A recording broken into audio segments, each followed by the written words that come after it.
This is the Art of Dental Finance and Management with Art Wiederman. Brought to you by Decisions in Dentistry and the Academy of Dental CPAs. Whether it's taxes, investing, or planning wisely, Art is your guide to make your dental practice as profitable as possible. Here's your host, Dental CPA Art Wiederman. And hello, everyone, and welcome to another edition of the Art of Dental Finance and Management with Art Wiederman, CPA. Welcome to my podcast. I'm Art Wiederman. I'm a dental CPA located in Southern California. Our office is in the city of Tustin, about 15 minutes, probably 10 minutes from Disneyland. I always, maybe if there's traffic, it's 15 minutes.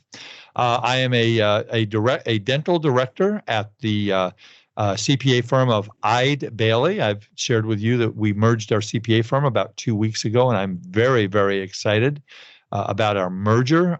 You will meet some of my friends from Eide Bailey in the coming weeks and months. And today I have a special treat, another one of my long-term friends in the dental profession, one of the best dental coaches you're ever going to meet, Joanne Tanner. Joanne is a dental coach out of Sacramento, California. And we're going to talk about a couple of specific things that are passionate to Joanne.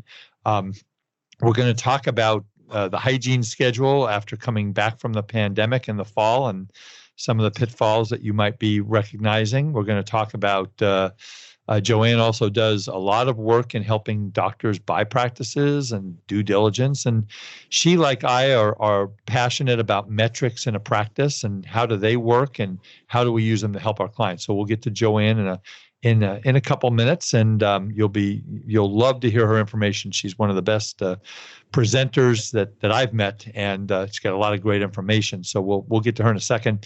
So if you want to get a hold of me in my office in Tustin, which is now my home office in South Orange County, California, I'm at 657-279-3243. Send me an email at artwiederman@gmail.com. If you have a question or a concern or a complaint or a good joke, anything, I'll take anything at this point in life. If you are looking for our partners, Decisions in Dentistry, they have a wonderful, wonderful array of articles and continuing education. So I wanted to just kind of go over a couple of their CE courses, just the type of courses. They have a course on dental handpiece care and processing.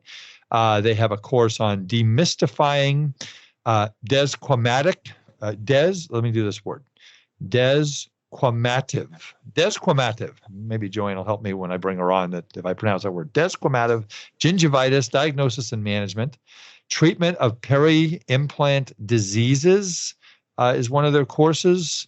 Diagnosis, management, and prevention of dentinal hypersensitivity, implant treatment planning for hybrid prosthesis, oral health care with patients with schizophrenia. I got most of the words right. I do numbers, folks. I don't do letters as well.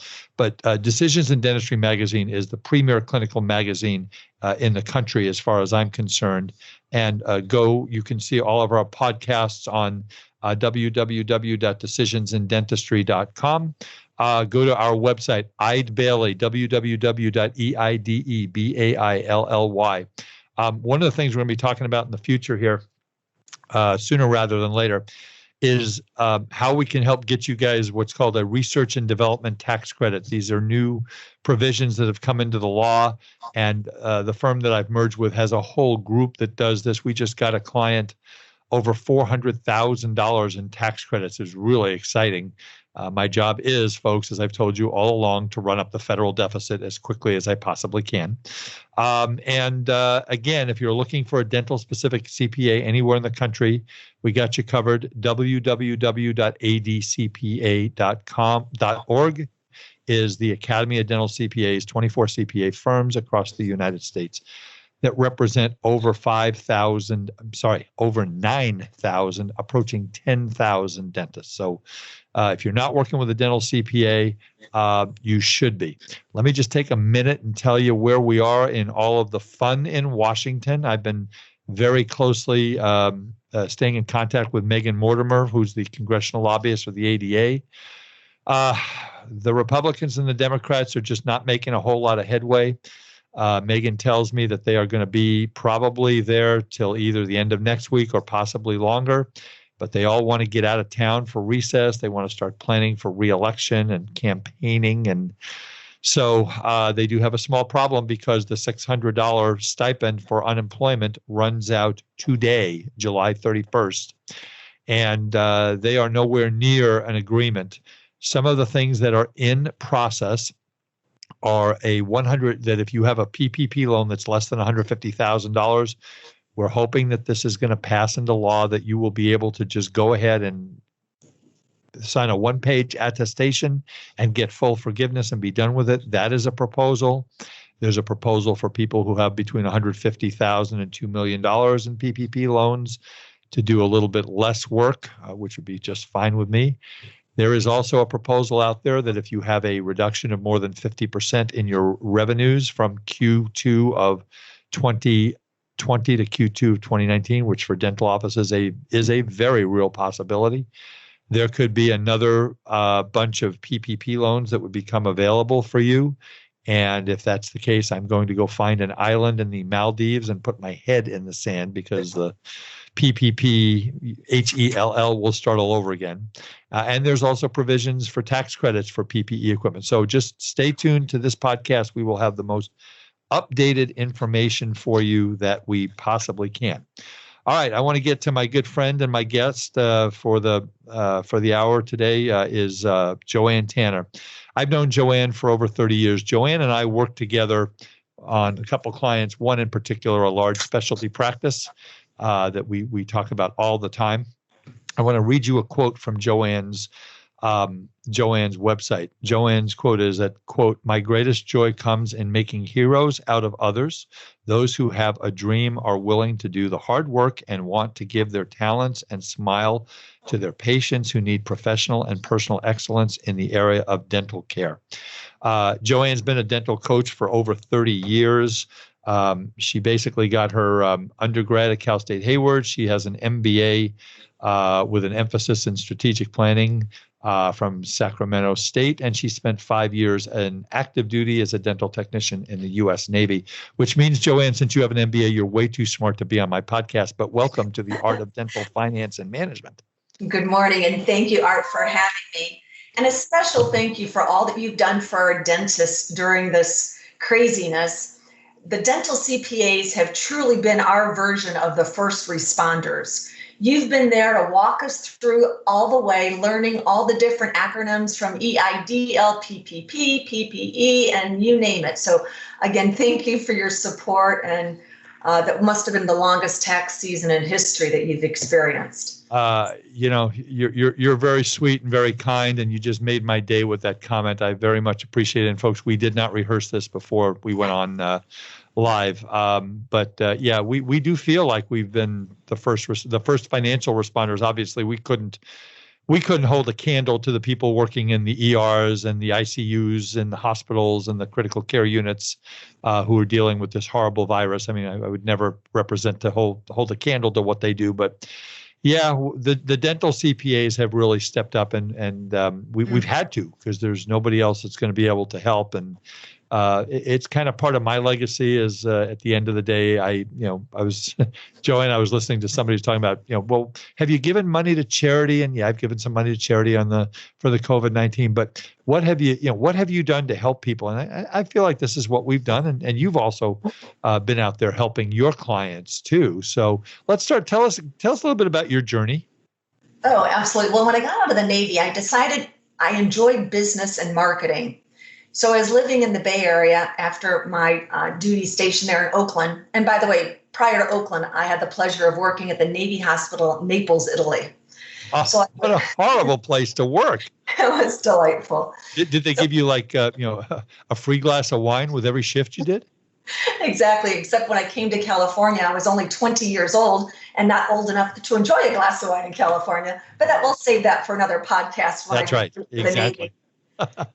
So I decided, although I was trained as an on-the-job dental hygienist, I did get my RDA.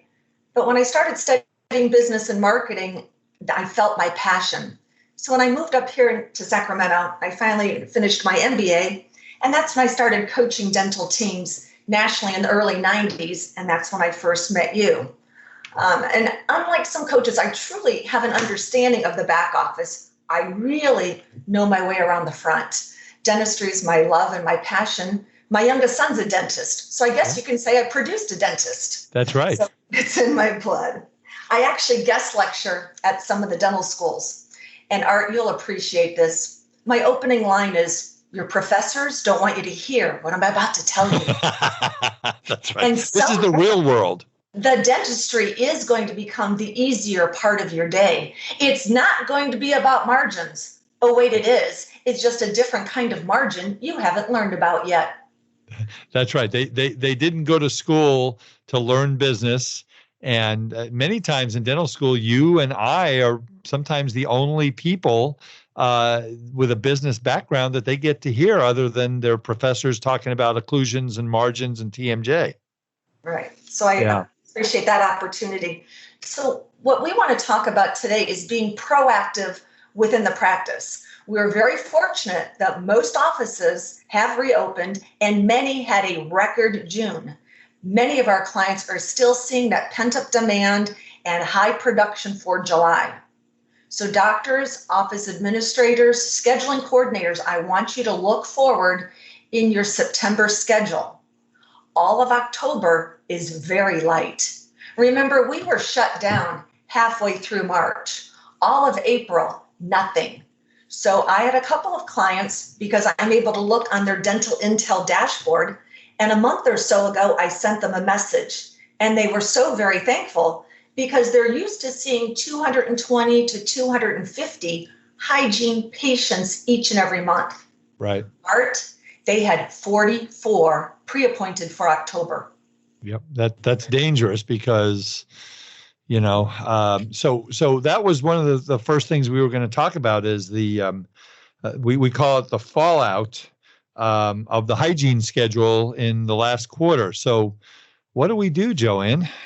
And it's not too late to do something about it. Well, starting next week, I want them to look at each dental insurance plan, because it is plan specific, because it could possibly be the patient's first dental visit this year. And if it is, they may be able to have 2 dental hygiene visits each calendar year. Some are every 6 months. But if it is twice a year, you bring them back in October or November, not December. And I'll tell you why. December will fill up on its own because it's December. It's the end of year rush. Right. Because our listeners may not have had this information back in June or all of July, you may want to consider going back into May and have the insurance coordinator see, had I had this information, rather than them scheduling for January, I'm going to bring them back in October and tell the patient, good news, you get 2 free hygiene visits each year. So rather than coming back in January, your hygienist, Sherry, asked that I call you to bring you back in October. Joanne, let me ask you a question. So for those doctors who don't know, or maybe they have a new person at the front, how can we find out which patients do have 2 hygiene visits and have not taken advantage of any? Is there something in the software report we can run? Insurance verification. It's funny. I can transfer tens of thousands of dollars online immediately within minutes. I cannot get this insurance information easily.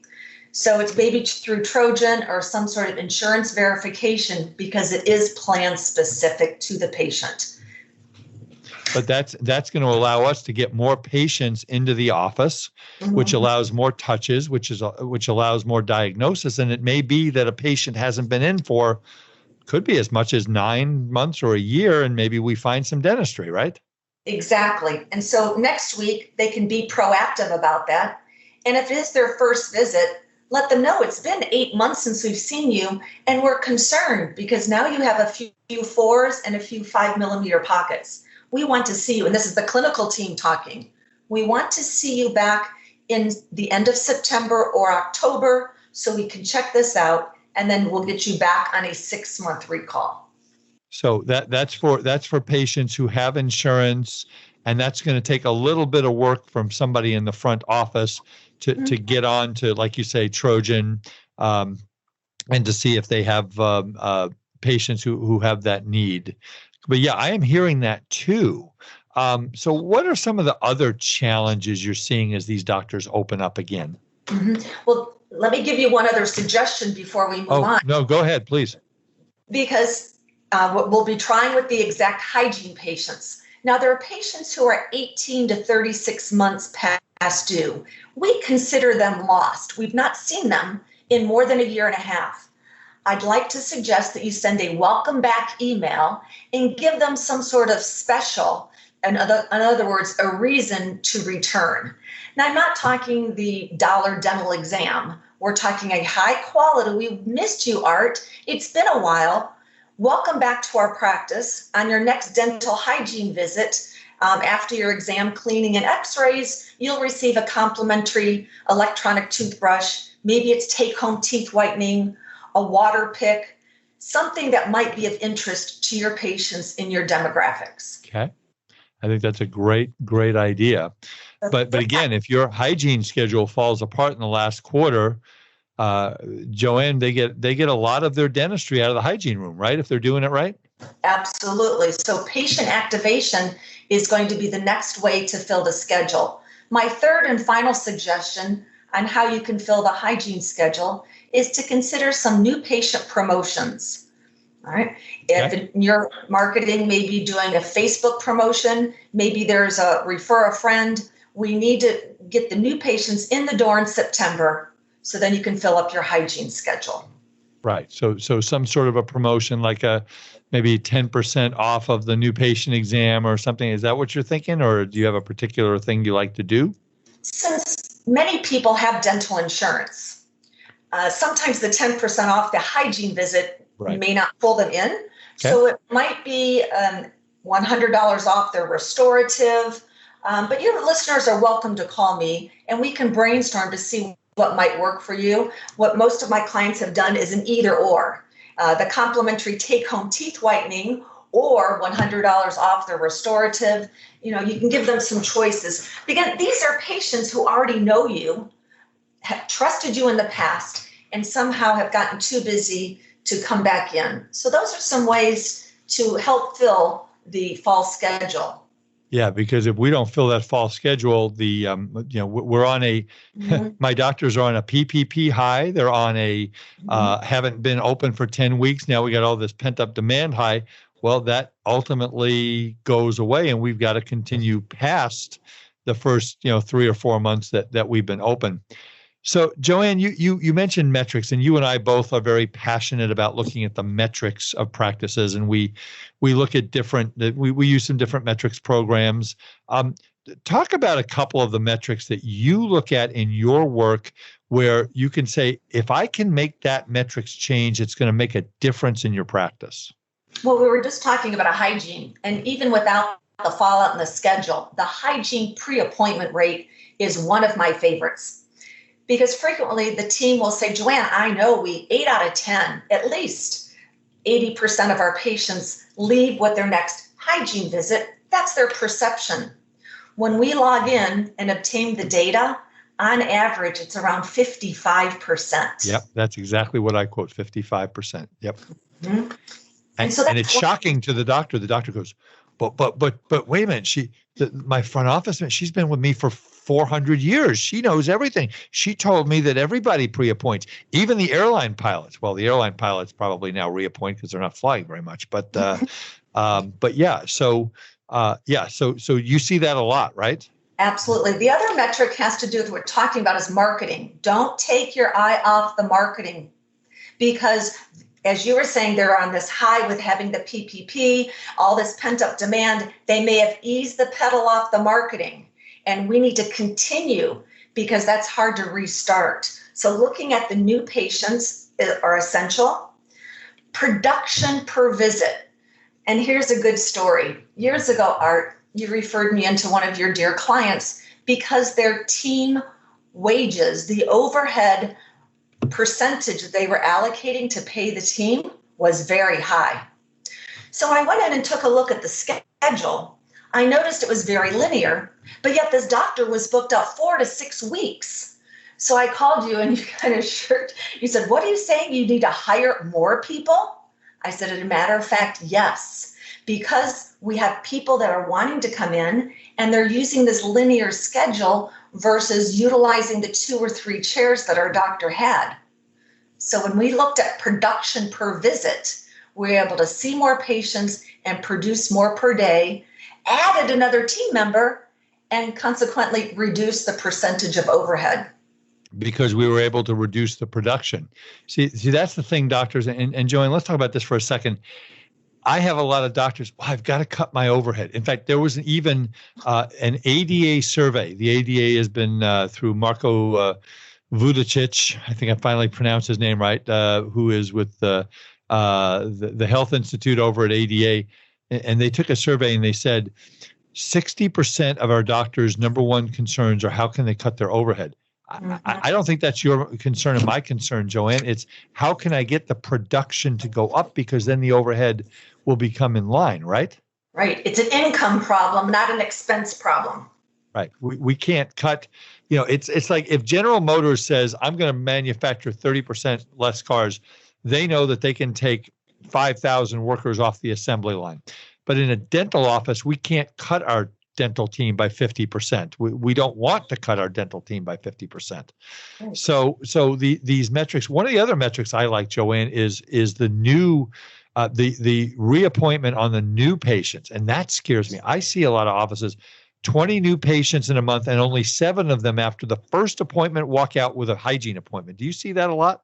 Oh, it's so frustrating. They may come in for the toothache, and so the doctor will start the root canal or the crown prep, and the patient comes in, but the doctor or clinical team forgot to treatment plan for the new patient experience, as well as following up with the hygiene appointment. Right. And that's not good. And then, we look at case acceptance. And okay, so you've been doing this for 30 years. You've been in thousands of dental offices. Would you say most dentists need help on how to present a case to a patient, or do you think they're pretty good at it? And what maybe just briefly some tips on that? That's a good question. What we need to do is be able to measure, therefore manage it. And I've tried many different ways with Excel spreadsheet, even back in the day before computers, with keeping track on a manual form. It was very difficult.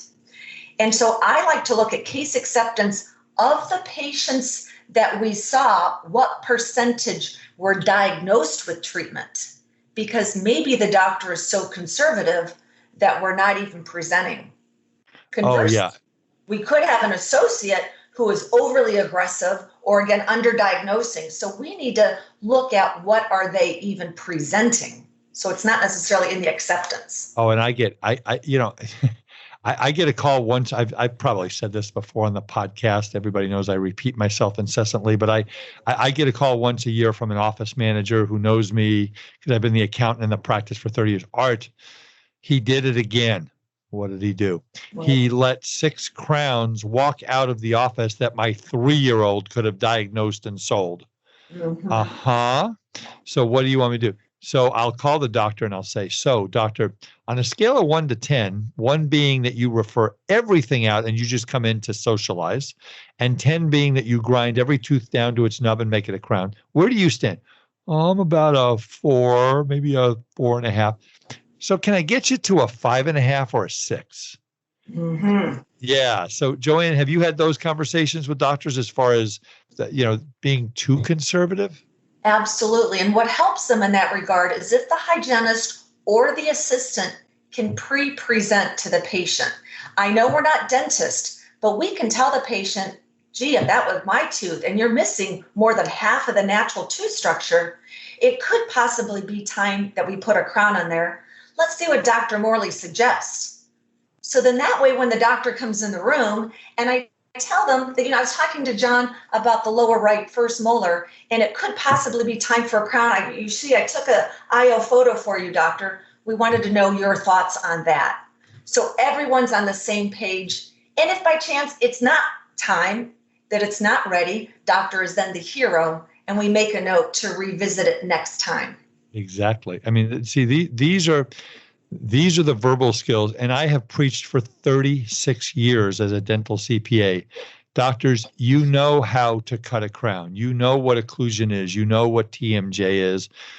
You know how to restore an implant crown. What you need to do is spend time on how you and your team talk to your patients. So I want to take a second, Joanne, and I would like, again, I have known Joanne Tanner. I only bring the best onto this podcast. I probably get 5 requests a week for people to be guests, and I don't really answer those because I know who I want to have. And again, Joanne is as good as it gets. So Joanne, I think you mentioned I'd like you to give out your contact information if you are looking for someone. And again, if you've ever needed to hire a dental coach, now is the time in this uncertain time when we are coming back. We were closed for 10 weeks. Patients are uncertain. So Joanne, I know you had mentioned you might have an offer for some of our doctors that are listening, and also give out your contact information. The contact information will be in the information not only on Decisions in Dentistry's website, but also on Eide Bailey's website. So Joanne, how do we get a hold of you, and what do you got for our doctors? Well, first of all, we're talking about verbal skills, and I don't want the team to memorize my words exactly, but you're going to listen to them. And so I'd like to offer to all of your listeners, email me, joanne@tannermgmt.com. The website is joannetanner.com. And I will send you a complimentary audio file of our key verbal skills. Well, back in the day when I first met Art, they used to be on cassette tape, right, Art? And then we upgraded to CDs. And now, of course, we have it on MP3. And I have a few YouTube videos. But remember, team, don't memorize my words. Play American Idol, customize it, and make it your own. And I think that's why team members truly enjoy working with me, because I don't force a particular system or style to that particular practice. We will customize it. So my first gift is the free key verbal skills. Okay. So let's have a phone number and an email address for you that we can give out to the folks. They can reach me anytime at my office number, 916-791-2720. And again, the website is Joanne Tanner. That's JOANNE, T as in Tom, ANNER.com. Oh, okay, sounds good. Thank you for that, Joanne. So just a couple of other questions. Tell me about your perfect day in a dental office. What's a perfect day? Oh, when everyone comes in with a smile. That's good. To start the day with that energy. Did you hear Art was laughing? And see that positive energy, especially now with COVID and other stresses in our lives, school's not returning, the pressures. So having the team aligned and having some few positive words to share about yesterday and having a positive thought for today. So that attitude, if you think you can make it a good day, you will. And then the perfect day after that, well, it never flows as it should or could because things happen. It's dentistry. It's an art. So it's not exactly going to flow. Let's be patient, everyone. Understanding of each other. And remember, guys, praise in public. Catch somebody doing well, give them a high five. If you do need to give them some feedback, coach them in private. Oh, my God. I can't tell you how many business owners, not just dentists, that I have seen lambaste a team member in front of everybody else. I mean, that is the most degrading, embarrassing, horrible thing as a leader that you can do, isn't it? It certainly is. And well-deserved thank you, a verbal thank you at the end of the day that's heartfelt and meaningful is so powerful. I mean, people can find a job, but having that thanks at the end of the day goes a long way. Oh, absolutely. So I know that one of the things that you've done it with the practice that we work with up in Northern California. How do we what's the best way to find a team member? When you're looking and helping a doctor find a new front office person, an assistant, a hygienist, what are you looking for? What are the characteristics of a really great team member? Mm-hmm. And if you interview the Fortune 500 firms, you'll notice that 80 to 85% of the key words that we'll use have nothing to do with their skill. yes, they may need to have a license to do dental hygiene. Right? When it comes to front office, I would rather take someone with personality, with excellent communication skills, because I can teach somebody Pano from Pedo, Mo from Dio. In fact, I'm doing it right now in San Francisco because he came from hospitality and cannot find work. He's a hard worker, excellent communications, and either you know how to talk to people and you are comfortable with that, or you're not. I can't teach that. That's true. And I've always said, I can teach skills. I can't teach attitude. If I'll hire somebody who's got a great personality and a great attitude. If they have skills, that's a plus. But if they don't have skills, but they really want to learn, unless they're just don't get it, that's what I think. What do you think about that? Will you hire attitude or skills? Oh, 100% attitude every time. Now, doctors, remember, or office managers, you want to give that person feedback. Just don't wait till day 89 and tell them it's not working out, it's not a good fit. Have them write down every day what's going well, where they feel they could have improved, and at least every week, check in with them. Have that one-on-one meeting for communication as well as communicating what's going well. Right. Give me some of your keys to growing a dental practice. I mean, obviously, I've always said that a dental coach, consultant, whatever you would like to be called, Joanne, I've always said that there's really two functions of a dental coach. Number one is that coach needs to make the office run more efficiently so the doctor has a better experience, enjoys his or her practice. And obviously, we want to make the bottom line higher. So what are some of your keys to growing a practice? First of all, you need to make sure the foundation is in place before I try to build a house on sand. And that means you need to have the team aligned. Because everyone needs to realize, where are we today and where do we want to go? Because if we're trying to make changes or suggestions, if the doctor thinks we need to do things differently and everybody else is in agreement, we're looking good, we're not going to get very far. So change management is something that I've learned in the last 20 years is essential on keeping that growth in the practice going. So after the team is aligned, looking at the systems from the metrics that you mentioned earlier. So maybe the production to collection ratio isn't very good. We need to look at the financial arrangements, which, by the way, Art, make sure your listeners have a link on their website for the patients to pay.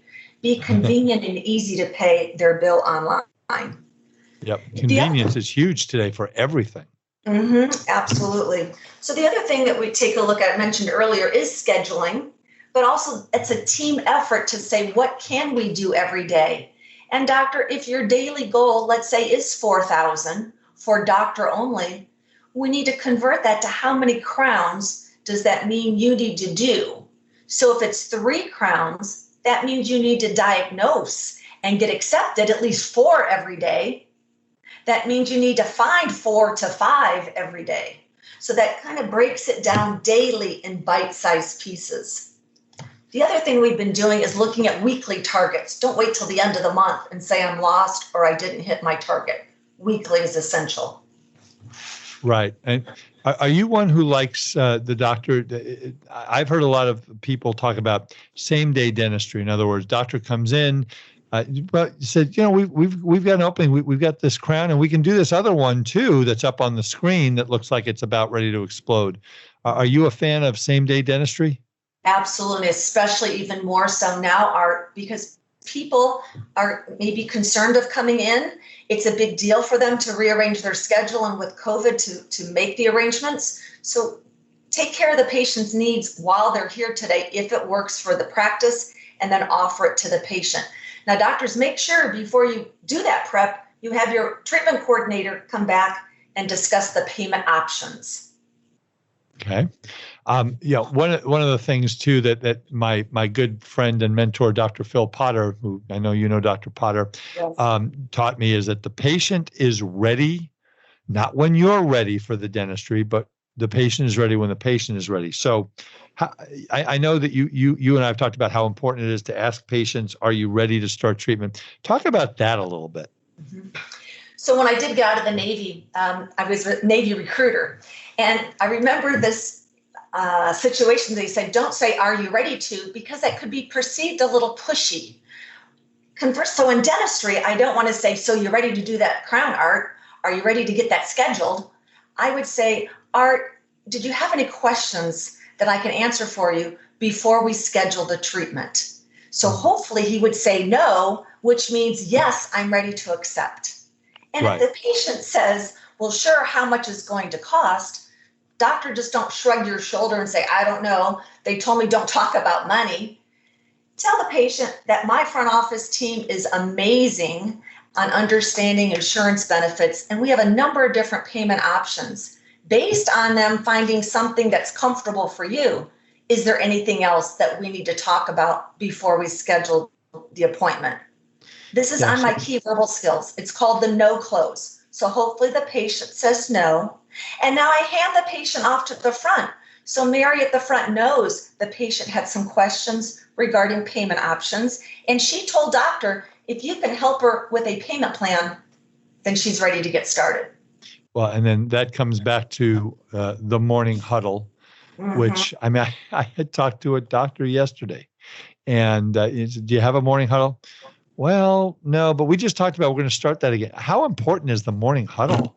Oh, well, when you start that football game, and I know the coach is back there talking to the team members, the same thing, the office manager needs to, not the doctor, it needs to be a front office person, because it's not just about the schedule, it's about a lot of things. So absolutely pull your team together for that minimum 10, maybe 15-minute huddle to get everyone on the same page, looking at opportunities, potential hot spots, and how we're going to make it flow better. Anticipate any of the hiccups within your day. It's huge. Oh, absolutely. So now, are you giving tips on, are we talking to the patients differently now that we're coming out of COVID and opening up again than we were before? Anything different that you're talking to doctors about? Well, unfortunately, many patients have lost their job, and we want to be mindful of that. So implementing the in-office membership plan has been very important. I've always been doing this. I started that in the late 1980s. Yeah. And so the membership plan is very important. So we are talking to patients because they are delaying care or delaying their hygiene, and it's important to keep it on a preventative every 6 months minimum. But talking to them per se, listening to their concerns. Mm-hmm. I mean, absolutely. And the in-house, I'm hearing more and more, Joanne, about the in-house membership plan. Now, obviously, if you have a patient who is contracted with an insurance company and they're using their insurance, that is not going to work very well. But I've just seen this work very well. And the other thing I've seen people do is to go to local employers. And I mean, doctors, if you have a patient who's a COO or a CEO of a company and has 50 or 75 employees, I don't know what you think about this, Joanne, but I say take them out to lunch and say, you know how much you're paying for dental insurance? We have this plan and this is how this works. And we would love to help the people at your company. And, you know, if you write a check for, you know, $195 or $295 for 100 of your employees, that's $29,500. And, you know, oh my God, well, I'm paying like $70,000 a year for my dental insurance. Mm-hmm. So the numbers work for an in-house dental plan, especially for a smaller company that you could get a bunch of new patients, right? Absolutely. In fact, let's make sure we're clear. This cannot be used in conjunction with insurance. Right. It cannot be used as a secondary or if I'm maxed. This is only for the patient who is retired or no longer has insurance. Maybe they're self-employed. It's like my own in-office capitation plan, a gym membership for their smile. And you control this. And the patient feels like they're getting something, and then you've got them committed. And it's funny. I talked to one of the guys that runs one of these in-house membership plans, and he was saying that when you look at people who are members of Amazon Prime, people who are members of Amazon Prime buy more than people who are not. If you're a member of a club, it might be Dr. Tanner's Dental Club. I mean, we're not going to call it that, of course, but you might buy more dentistry because, oh, well, I'm getting 10% or 15% courtesy on this dental plan. Well, why not do that other crown, right? Exactly. As long as it doesn't fall below the Delta Premier, but we're not going to talk about that today. That could be a whole nother conversation for us, a totally another podcast. Oh, don't make me, don't. No. I've been having such a good day. Please, let's not go. Let's not go there. Okay. I want to ask you about a couple more things. One of the things you and I have talked about too, it's important for patients, to consider total health. I've been preaching this for the last 4 months about how important it is that, disease starts in the mouth. And if we can keep the mouth healthy, that's a better way to keep keep our immune system healthy so that maybe we don't get this COVID virus. Talk about how important it is now to communicate that to patients. Absolutely. The total health. So if people are delaying coming in for their cleanings, if they do have gingivitis or advanced perio disease, we know how it affects patients with diabetes. And then if they unfortunately are exposed to COVID, they're going to have those underlying health issues. We don't know everything right now about COVID, but we do know the importance of total health. So anything we can do to help our patients. And I mentioned earlier about having payment options.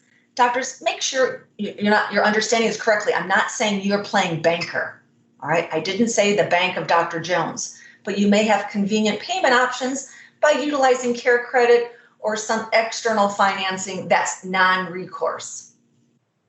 Right, exactly. So, and again, doctors, it's time to work on your business, not just in your business. If you're not using a metrics program, and there are numerous, I want to go back to metrics, Joanne. There are numerous metrics programs out there. You and I work with the two we think are the two best. And those metrics programs sync they all generally sync to either EagleSoft, Dentrex, or Open Dental. I don't think they sync to any of the other programs to my knowledge. They do not. They don't. So, and those are the three premier programs. I mean, Dentrex and EagleSoft, 80 to 90% of all of our doctors have this. But if you're not looking at metrics and you're not looking at what uncompleted treatment plans you have, and you're not looking at your new patient flow, and you're not looking at appointments and cancellations, I mean, these are all profit holes in your practice, and it's not hard to do that. But you use metrics in all of your practices, Joanne, that you coach? Absolutely, and in fact, if any of your listeners would like to get a free growth report, the Profit Leaks report, to see where there are some opportunities to improve, I'd be delighted to offer that to your listeners to help them with their practice at this time. But if you're not measuring, you're not managing. So how do I know where we're going if I don't step on the scale? And maybe one of the last things I want to ask you about today is let's talk about leadership. How important is leader? And again, folks, I am a broken record, guilty as charged. Art, you talked about that 2 episodes ago. Yeah, I did, and I'm going to keep talking about it because dental employees are mostly good people, but they're dental employees because they don't want to own a business. They want to be led. They want to be told this is where we're going. And how many offices, Joanne, you walk in and there's just no plan and there's no leadership and the front office is running the show and the doctor just shows up. I mean, how important is this leadership thing? Leadership is different from management, right? They don't necessarily need to micromanage all the different tasks that are going on, but we can guide people, coach them, and we teach our doctors and office managers leadership principles. Leadership is critical because if the team is not involved with the situation, they don't understand where we're going. I kind of use the analogy about Waze. When you're driving somewhere, you put the address in the Waze. The GPS of practice management starts with good leadership and guiding your team. Yeah, I use the Apple map thing that tells me where to go. Waze has too many choices. I get confused when I use Waze and stuff. So we're about coming up to the end of the time we talked about. Joanne, do you have any other, pearls? I mean, this is a once in a lifetime time in all of our lives. I've actually had 3 people now in my life over the last week who I've talked to, a couple of friends, a couple of professional people, and they've all said the same. It feels almost like Groundhog Day every day. I get up and I do the same thing and I eat the same thing and I take the dog for a walk. So it's just a very different life that we all have, because you can't go to the movies and you can't go to baseball games. You can watch them on TV, but all this stuff. Every day's Tuesday. Oh, yeah, exactly. So, that's right. I did forget one thing. I'm sorry. I knew I forgot something. That's what happens when you get old. That's me, not you. I know one of the things that you do are you coach, you help buyers buying practices. And this is a very, very strange time right now for buying practices. And you've done a lot of due diligence in practices. And thank you, reminding me for this. So give us some tips for people buying practices right now. What should they be looking at?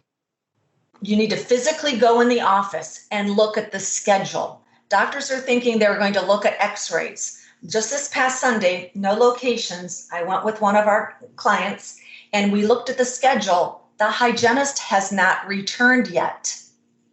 And for whatever reason, and so therefore they're not fully open. And you can imagine, Art, if I haven't had hygiene exams since the middle of March, the doctor's schedule is extremely light.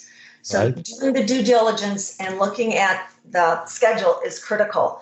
Looking at the procedure code, the mix of procedures, maybe the seller is referring some things out. But right now with COVID, the banks may also have other contingencies or holdbacks that they're going to require until the practice is doing the same production collection, at least for a month, pre-COVID numbers. Right. And you also, I know we didn't want to mention the D word, but you also do an analysis, as I remember, on what percentage of the practice is Delta. Do you get into that? Oh, absolutely. It's very important, because if the practice is premier, the doctor, as you know, will be PPO. And so we have an app that integrates magically with those 3 softwares, does not pull any patient data, and it tells me exactly how many active patients. Not that changes the value, but I like to know, am I getting 500 or 1,500? It also tells me of the number of active patients, how many have insurance, and of that, how many have Delta. Frequently, we're seeing 60 to sometimes up to 70% of all the insured patients have Delta. And now again, Joanne, I know you represent buyers. And I represent sellers as a broker. So I will say something and again, buyers, if you do not have a Joanne Tanner type person, I'm sorry for calling you a Joanne Tanner type person, but if you do not have a Joanne Tanner type person going into your practice, you're not going to find this out. But sellers, we have to be really careful, because the buyers say, well, what percentage of the practice is Delta? And that's not just a number that you just press one little button on your computer and there it is. It takes a lot of work. So sellers have to be very careful. And basically, it is up to the buyers to hire someone like Joanne to go in there and figure that out. Because, I mean, if it's 60, 70% Delta, Joanne is going to be kind of rolling. I don't know if you're going to be rolling your eyes or shaking your head or doing It's not a deal breaker necessarily, Art. However, we do need to be prepared, because maybe the seller's doing amalgam and you would be delivering composites. And frequently the PPO patient will have a higher maximum when they go to a PPO provider. So again, it's not necessarily a red light. I want to keep everybody's eyes wide open.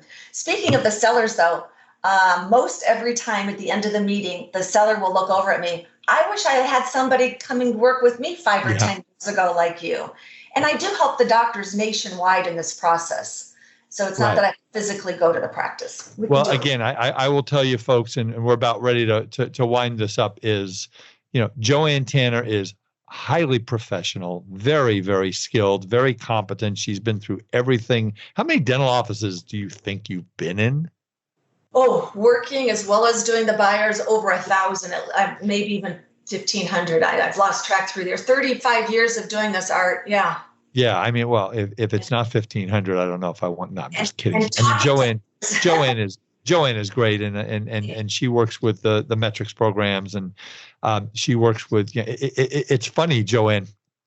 One of my one of the people that I used to work with at Pride back in the 80s, she told me, she says, when you and I started working together in the 80s, Art, 80% of what I used to do was scheduling and financial arrangements. Now, 80% of what I do is human interaction and emotions and dealing with people. Do you find that?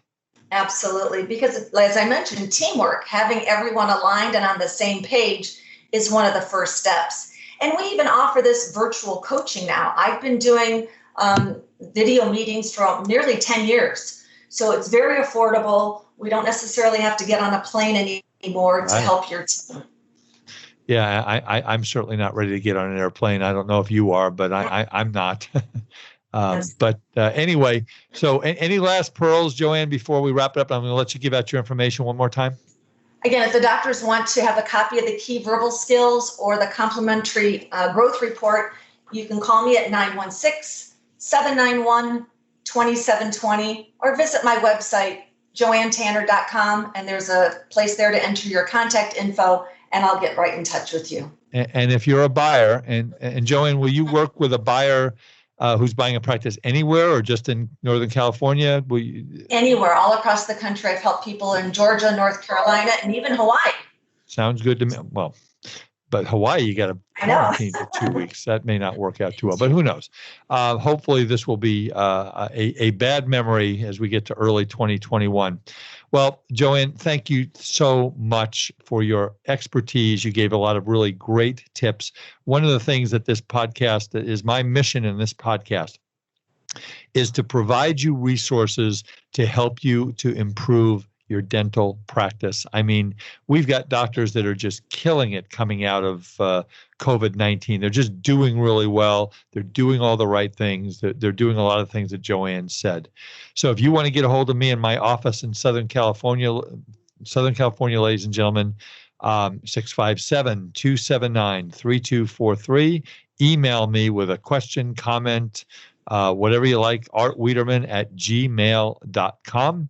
Go to our firm website, which is www.eidebailey. That's spelled EIDEBAILLY.com. Eide Bailey's website has just unbelievable content about virtually every topic. If your spouse has a manufacturing business, they've got stuff on manufacturing, retail, wholesale, everything. We have a whole dental group that handles. Our now combined firm has well over 700 dentists as clients and growing.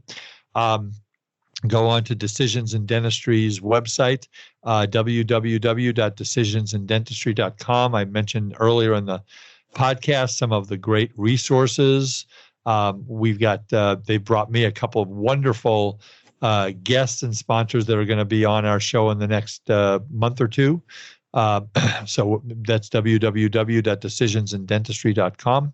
And if you are not working with a dental specific CPA, go to our website, which is www.adcpa.org. Go to the members tab, look at the state that you're in, and we've probably got somebody pretty close to you. Joanne Tanner, thank you for your friendship all these years. Thanks for all the great things that you've done for the dental profession and your wise counsel. Thank you, Art, for having me. Have a wonderful day. Great. And folks, that's it for this episode of The Art of Dental Finance and Management with Art Wiederman. I'm going to go back to my mantra here, which is 5 words. Failure is not an option. It is not an option. You have all worked way too hard for what you've done. Work on your practice. Do some of the things that Joanne talked about. And let's get this thing going. So we'll see you next time. Bye-bye. Bye, everyone.